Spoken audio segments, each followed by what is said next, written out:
I guess this is chapter number 16, halogenoalkanes. So we're going to start with uses of halogenoalkanes.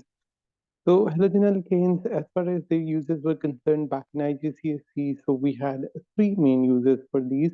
That one, they are very good solvents.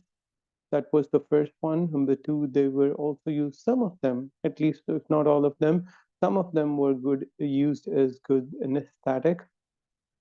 And lastly, wait a second, yeah, dry cleaning agents. These were the three uses back in IGCSE we studied for them. So upon this base, we're going to build further. They are used in many important industrial chemical processes. Halogenalkanes are formed from chlorine, bromine, chlorine. Sometimes iodine is also used. This leads to their use as flame retardants on top of what I've already mentioned.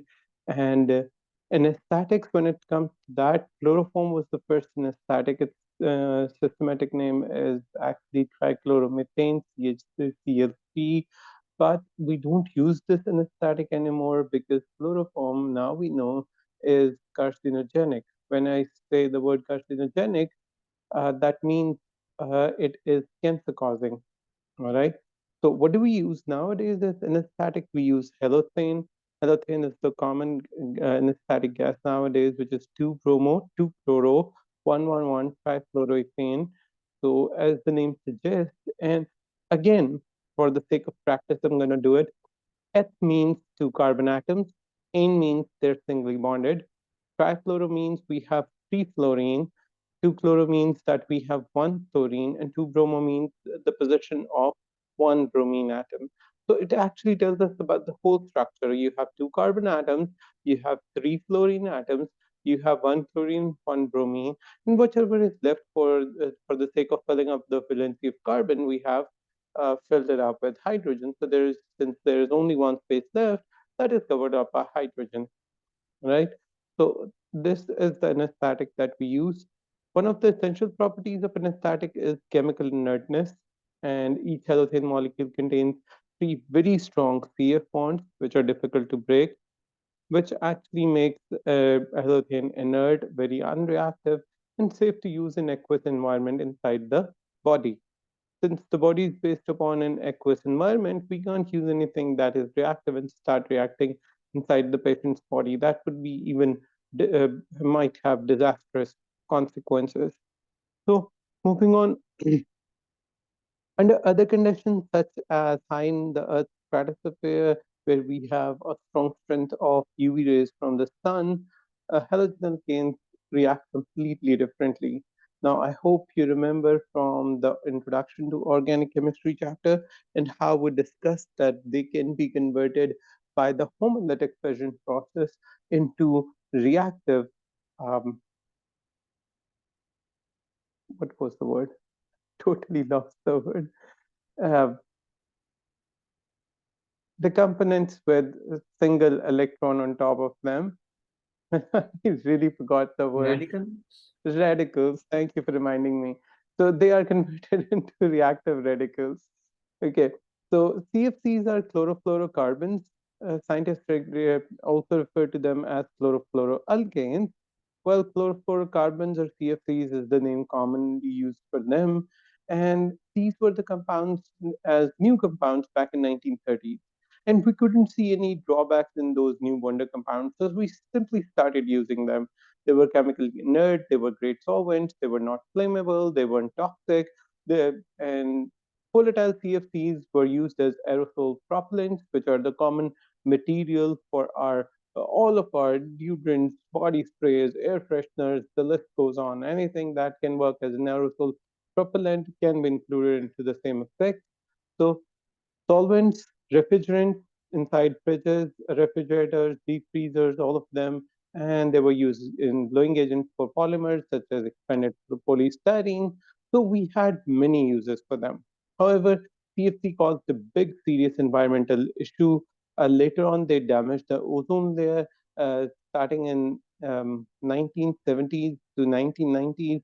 We worked a lot on the ozone layer destruction problem, and we later on understood that this layer, which is protecting the earth like a blanket from the harmful UV rays, is now damaged and has holes in it.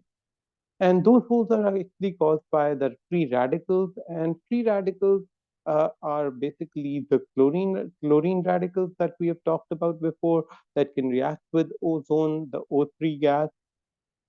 I've even displayed the reactions before. So yeah, this was possible because of this, and this was actually coming from CFCs. As the name suggests, chlorofluorocarbons were able to homolytically go under the fission reaction and then give us the Cl radicals upon the breakage of CCl bonds. Now, CFCs persist in the environment for about 100 years. So whatever we actually released to the Earth's environment back in 1930 might still be up there, might still be destructing ozone. So this was a big problem. We later on came to know. So after that, we actually started not using these CFCs. So governments have been working upon them from quite a while. We have already tried to make them obsolete, not to use them anymore, not to consider them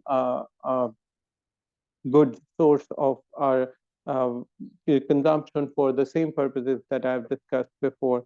Instead, we actually have replaced from HFCs, hydrofluorocarbons, instead of CFCs. If we take the chlorine out of this molecule and replace it with hydrogen, we can still use the molecule for the same purposes. And we also get rid of these chloride radicals, which are actually destructive to ozone. So we have actually find a way out of this. Now, something that I might have already told you, one chlorine free radical can easily destroy a million ozone molecules before it goes for the termination reaction. Okay. We have discussed the garments working, CFCs, what they have been replaced with. Let's move on. 16.1, making halogenalkanes. Something that is usually discussed in paper two. A lot of questions are related to this one. So make sure you understand them. When students come to me, how would we know? The After a little bit of understanding, which hardly would take half a minute, you'd know as soon as you see these things that at the end of the day, you need to memorize them. Okay. So I'm going to go through a lot of reactions, and yes, these reactions are the ones that are used for the production of halogenalkanes, and you will need to memorize them at one point after understanding everything. So the free radical substitution of alkanes also produces some halogenalkanes for us. We've discussed them already. So let's move on. Electrophilic addition of a halogen to an alkene or a hydrogen halide to an alkene also produces some halogenalkanes for us. We have discussed that before too. This can be done at room temperature. Now, the substitution of alcohol is something that we haven't studied, and we're going to study it over here by different reactions. For example, with a hydrogen halide or with potassium halide um, and H2SO4 or H3PO4 to make HX. So any of these are possible. Hydrogen halide has been used. It's actually a substitution. We substitute this OH with this Cl and produce water at the end. Now, how would we produce this? This is produced when we react a potassium halide with H2SO4 or H3PO4. How do we do that? We're going to discuss it a little later. Okay, so keep this stuff in mind that this line has still to be discussed. Next up, if we react an alcohol with PCl3 and heat, or PCl5 without heating at room temperature, we may also react it with SOCl2. The common name of SOCl2 is ionyl chloride, which has been used in past papers. The same is a common name. This haven't been commonly used in the past 5 years. But if you go the papers beyond 2016, you might find a name. Since this name is not mentioned over here, so I ask my students, I suggest to my students that you should mention the name over here. So if you see the same name in the past papers, especially in the past papers of 2008 to 2011, you might face this name. So you should know that SOCl2 is commonly known as thionyl chloride. The word thio is, whenever this word is used, remember there must be a sulfur in the compound. That's something we commonly do with organic chemistry. Okay. So whenever you're going to look at these reactions, you would immediately understand that whatever we are reacting with over here is giving halides to, for the substitution of alcohol of its hydroxide group. This OH is substituted with the Cl, and this OH tends to react with the rest of the stuff and produces whatever is possible. So the same thing would happen in different reactions, and different reactions might have different products. Sometimes you're going to notice that the examiner tends to discuss the result, and the result in terms of organic products only. Sometimes the examiner do give these reactions, and they ask you what the organic products are. Let me tell you, this is the only organic product of the reaction. So is this one, so is this one. The other ones are inorganic products of this reaction, and you cannot mention them if the examiner specifically asks for organic products. And that has been used as a question, not just once, many times. Keep that in mind, that it is actually done to make the whole thing easier for the students, because inorganic products are different for different reactions. But if you look at the organic product, you'd notice the organic product is same for all these reactions, which makes the whole thing easy for the student. So yeah, that's a easier way. That's actually a way to put it easier for the students. The chloroethane made in the reactions above is classified as primary halogenalkane. So as the chlorine is bonded to a carbon atom, which is next bonded to just one alkyl group, we call them primary halogenalkanes. In a similar way, we can have secondary and tertiary halogenalkanes. In order to clarify the difference, let's clear it out. Okay, if the chlorine is connected to a carbon, which is connected to just one carbon atom in the chain, that's fine. It would be considered as, let's say we write it like this, H2Cl. This would be primary halogenalkane. Now, if the carbon is connected to 2Cl, the carbon which is connected to Cl group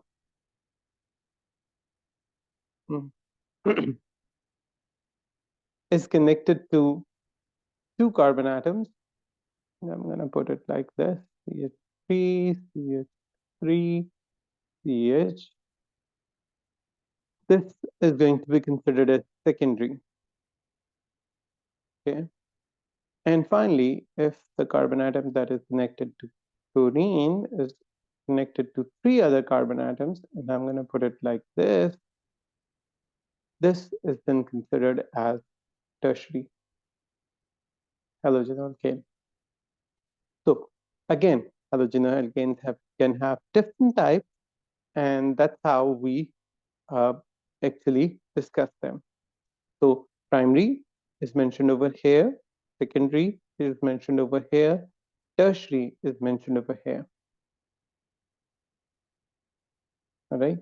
Remember, we are talking about the carbon atom that is connected directly to the chlorine atom. If that carbon atom is connected to just one chain, primary, two chains, secondary, and three chains, tertiary. I hope that clarifies the difference. And that's not just it. It's also possible that if carbon atom can be connected to more than one halogen group, that's also possible, right? So it's not a kind of category that I put as primary, secondary, or tertiary, but this is possible. Since we have discussed it back in IGCSE, so usually the examiners at A level assume that you already understand what this can be or how these might be named. So moving on, 16.2, nucleophilic substitution reactions. Something that is considered of the utmost importance in this chapter and is considered a lot in past papers. So what we are going to do is that we're going to clarify it as much as we can. And since the book is going to go with some straightforward approach, so I might be adding more stuff to this. Okay. So halogenalkanes are alkanes that have one or more hydrogen atoms replaced by halogen atoms. That can be anything: fluorine, chlorine, bromine, or iodine. The simplest formula, the general formula we commonly put for halogenalkanes is this: CnH2n plus 1x, where X can be FCl, Br, or I. And we only give this formula for one halogen atom based halogen alkane. There can be more, which I've already discussed. So halogen atom has a huge effect on the reactivity of halogen alkanes compared to that of alkanes. Now, we already know about alkanes that alkanes are very less reactive. They're less reactive because there is almost no difference in electronegativity of carbon and hydrogen, like we have studied before. So alkanes are not very good at reactivity. We have also studied that alkanes are not affected by most common acids or alkalis or oxidizing or reducing agents. That's why we call them the least reactive ones. Now, halogen alkanes are much more reactive. They are actually reactive because of the polar nature of the covalent bond between carbon and hydrogen atom. Since there is this single bond present in every halogen alkane, and at least one of these bonds are present in every halogen alkane, we do understand that this is most of the time going to be positive and this is going to be partially negative. And we do understand this is a polar covalent bond. And this polarity is because usually the halogen atom has a higher electronegativity as compared to the carbon atom, which makes carbon carry a partial positive and the halogen carrying a partial negative charge. And this actually makes the whole halogen alkane molecule much more reactive as compared to just alkane. Why? Because they have partial charges. What would happen? They would get attracted or repelled by unlike or like charges, respectively, or they can get attacked by anything that would love either a negative or a positive charge. Now, the attacking substances which commonly attack for negative or positive charges, we have already named them as nucleophiles or electrophiles back in the introduction chapter, right? We do understand that nucleophiles are things that have negative charge or a lone pair of electrons or a partial negative charge. Electrophiles, on the other hand, are either positively charged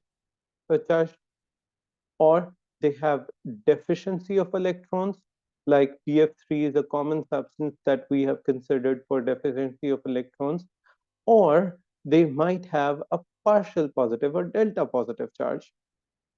So, of course, either the nucleophiles or the electrophiles would be attracted for this polar bond because the electrophiles would always love to attack on this nucleophiles, sorry, the nucleophiles would always love to attack the partially positively charged carbon, or electrophiles would love to attack on, at this point, the partially negatively charged halogen. So yeah, they would obviously be reactive because they are actually an attractive points for nucleophiles and electrophiles both. Hence, this brings to our nucleophilic substitution reactions, which means the nucleophiles can substitute themselves. One of those reactions is something that we have studied about, which was actually for the preparation of these very compounds. But let's go with the ones that are given in the book first. So moving on, the first substitution reaction that we're going to study is with aqueous alkali, OH negative, which means we can convert, as you can see in the example, a halogenoalkane into an alcohol. And the exact reverse reaction is something that you have seen back in there formation reaction. So yeah, nucleophilic substitution is very much possible. In case of aqueous alkali, aqueous solution of sodium hydroxide is heated with an halogen alkane and a nucleophilic substitution takes place.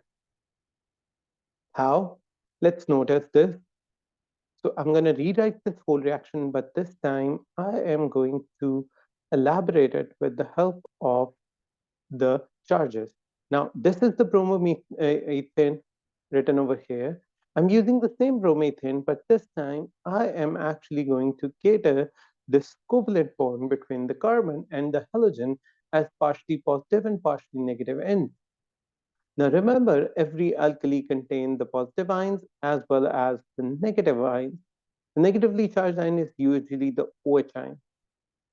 The word substitution means take its place. We've done that before where halogens were capable of taking the position of hydrogen in common alkanes. Here, a negatively charged species is attacking carbon in such a way that the previously attached nucleophile is leaving out, in such a way that it's forming the alcohol again, plus it's giving out the negatively charged species. And because of the presence of these positively charged species, these both are going to react and form NABR, which is also mentioned as a product over here. I hope this gives you an idea. If I take the spectator ion out, which is sodium ion, then I will end up with something like this. Okay. And as soon as I end up with something like this actually becomes the ionic equation for this reaction. So this gives you a perfectly good idea of what nucleophilic substitution is. And let me tell you in some organic terms, this one is a nucleophile.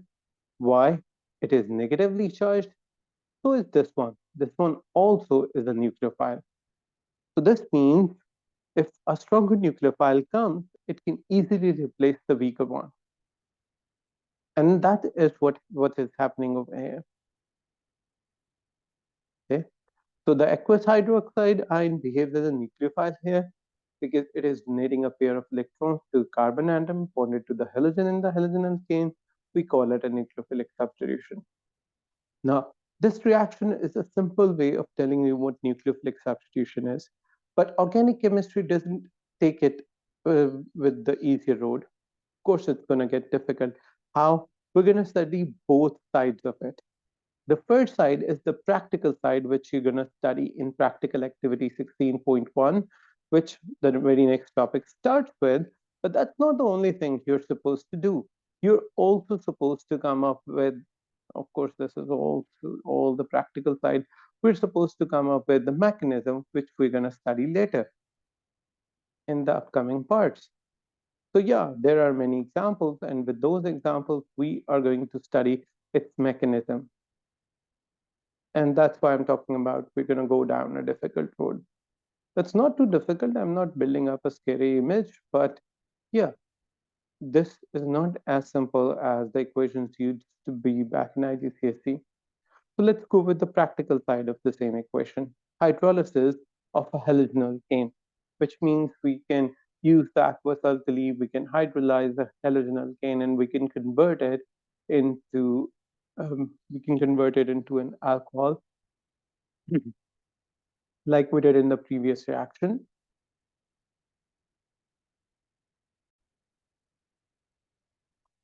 So in practical activity 16.1, we're going to hydrolyze a halogenalkane. Remember the word hydrolysis. Hydro means water, lysis means breakdown. So with the help of water, we're going to break down a halogenalkane. Now the reaction is carried out under reflux. The reflux is the use of common condenser we use in lab. It means that we're going to actually condense all the vapors and we're going to collect them, which we commonly call a reflux.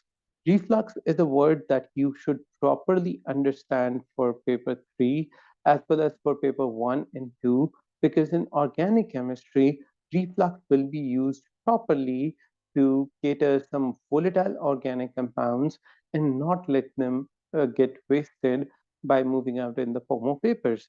And the same thing has been mentioned. This lets us heat the reaction mixture without evaporating of the volatile organic compounds in the reaction flask, and we actually let them properly react. So some reactions occur with other halogen alkanes, but the reaction rates differ. So we are going to investigate the rate of hydrolysis using aqueous silver nitrate solution. The water in the silver nitrate solution acts as a nucleophile, and again, an alcohol is formed. This reaction is called hydrolysis because the breakdown is carried out by help of water. So let's take a look at this diagram.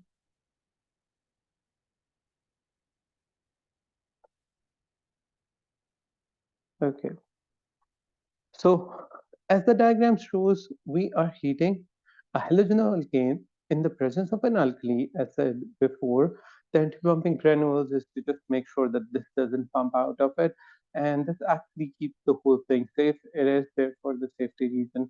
We have a condenser for the reflux purposes. Water goes in and water goes out. In the similar way, water always goes in from the lower end and water comes out from the higher end to make sure that this tank or this jacket is always filled with water to work its way for condensing. And since halogen alkanes or the alcohols we're going to produce are volatile and can easily evaporate. So this whole condenser is going to make sure that they do not completely evaporate and get wasted. Instead, they actually would dip back into the same solution. So we'll know and we'll understand how the reaction goes. Now, the reaction is pretty simple. We take ethyl bromide, we take some water, and we have already used it as an alkaline hydrolysis. So this would be converted into ethanol, and it is going to produce some positive and negative ions, which is commonly HBr for us. This is a similar reaction to the reaction that takes place with aqueous alkali. It's just that alkaline-based reactions are somewhat faster, easier to do. Water-based reactions are somewhat slower, and the same thing is mentioned over here. The hydrolysis with water occurs more slowly as compared to with the hydroxide ion. This is because the negatively charged hydroxide ion is more effective nucleophile than just neutral water molecule. This is due to the fact that um, in water, the oxygen atom carries partial negative charge, while in hydroxide, the oxygen atom carries a full negative charge. So this makes the whole difference between why in water it's a slow reaction and in case of alkali, it's a faster reaction. Remember, the partial charge has always a smaller and a lesser effect as compared to a complete negative charge, which is over here. So we do understand that in this case we are gonna see a halide ion. In this case, it's bromide. We use silver nitrate to test for the halide ion. Remember, silver nitrate produced an white precipitate for chloride, a green precipitate for bromide, and a pale yellow precipitate for iodide back in IGCSE due to the precipitates of silver chloride, silver bromide, and silver iodide, respectively. And since we have studied it before, so that's why we're using the same thing. Now, this would actually help us with the whole reaction as well as the testing for it because as soon as the water would start reacting with it, it would also give us some negative alkali halogen ions, and those halogen ions in the presence of silver nitrate would give us the precipitate of that color. So the water in silver nitrate would hydrolyze the halogen alkane. Observing this reaction, we can notice how long it takes for the test tubes containing the halogen alkanes and aqueous silver nitrate to become opaque due to the presence of the precipitate we just discussed.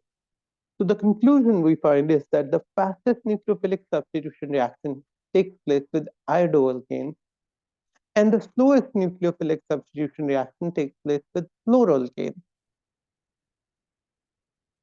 Now, why do you think that happened or that is the conclusion? Because there is one very important point. that we have already discussed for fluoro or iodoalkanes when we were talking about CFCs. Let me be a little bit more specific with my hint when we were talking about the reactivity of CFC because of the presence of a certain bond. The CF bonds are harder to break. Then Right, more the bond CF energy. bonds are harder to break. Perfect answer. So yeah, the CF bonds are harder to break, and because of the stronger bond, it's difficult.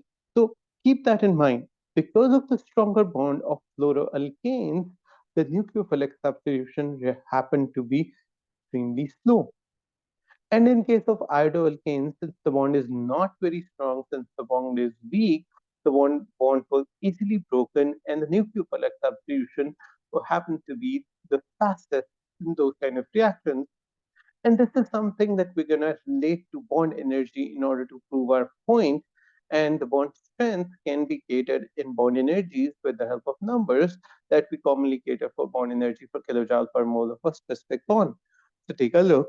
CF is the strongest bond, so it's the most difficult one to break, hence the slowest reaction. Pi is the weakest bond, it's the easiest one to break, hence the fastest reaction. So remember, yeah, it's difficult to make strong bonds, but once they're made, they become relatively unreactive. And yeah, it's easier to make weaker bonds, but it's also easy to break them apart. So yeah, the weakest of bonds and the higher the reactivity it's going to show afterward. So Ci is the weakest, it is broken most easily, so it is going to deliver us the fastest reaction. In this case, one important point, the bond breaks heterolytically. It gives us the ion. How do we know the ion is produced? Why? Because it gives us the specific precipitate. Now, the precipitate formation for white clearly tells us there were some chloride ions in the system. For green clearly tells us there were some bromide ions in the system. And for pale yellow, it clearly tells us that there were some iodine ions in the system. So the formation of the precipitate itself was more like a test for us to understand that there were the formation of a specific halide ion in the system. So this tells us about what? This tells us about the trend of reactivity of halogenalkanes.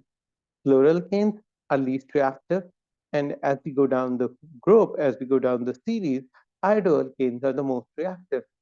And this reactivity is actually based upon bond energy. Remember, reactivity and bond energy are different. So bond energy actually tends to decrease from bottom to top, but the reactivity tends to increase from top to bottom, sorry, and the reactivity tends to increase from top to bottom. So for CF or for fluoroalkanes, they are the least reactive, but they have the strongest bond. Vice versa, CI has the weakest bond, but it is most reactive. I hope you get the point. Any questions so far? No. No, sir. Okay, good. Then if you understand the substitution with the help of OH negative ions, then OH negative ions are not the only nucleophiles. Apart from OH negative ions, cyano or cyanide ions are going to be good nucleophiles. Ammonia, because of the presence of a lone pair on nitrogen atom in ammonia, is also going to be a good nucleophile. Not just that, there are other nucleophiles and different negative ions that are possible as nucleophiles. Okay, so which means this, these, OH negative, CN negative, all of these are good, are nucleophiles. Whether good or bad, some are more strong, some have a better effect, some have a less effect. But yeah, they can be catered as nucleophiles. There are different examples. Okay, so with cyanide ion CN negative, and that is carried out in ethanol. Remember, whenever we are doing some reaction in ethanol, or you see these words, this means the reaction is carried out in ethanol.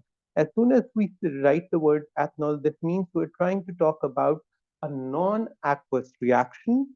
And a non-aqueous reaction means that we do not need any water in the reaction. Why do we not need any water in the reaction? Because water will start reacting by itself. It won't just be a solvent. Here, ethanol is acting as a solvent to carry out the whole reaction. But if we try to put in some water, there would be some entirely different products. Why? Water is itself a nucleophile because of the lone pairs of electron present on the oxygen atom of water. Since there are present over here, so water tends to act as a nucleophile and start giving us different products. So if there is water over here, this bromethane, instead of being converted into nitriles, will start getting converted into what? Into alcohol. So we do not need any alcohol in the system. We do not want to produce it or convert it into alcohol, so we go for non-aqueous reactions. For non-aqueous reactions, since this is a part of condition of the reaction, you'd see this mentioned as a part of the question.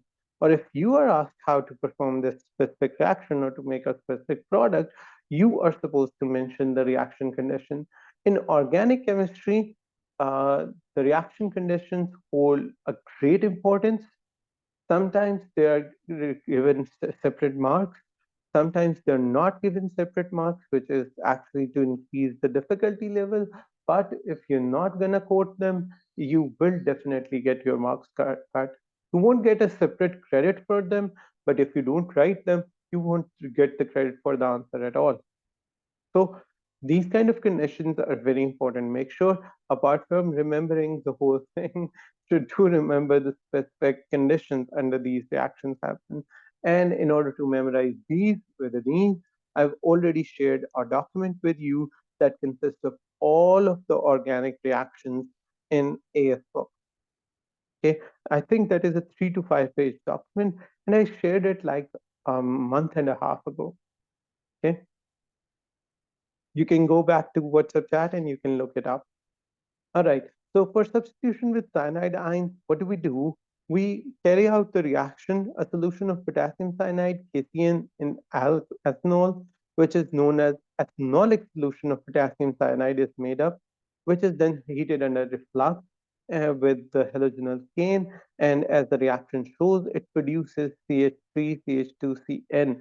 Now, back in chapter number 14, we specifically studied the CN group as a homologous series by the name of nitrile.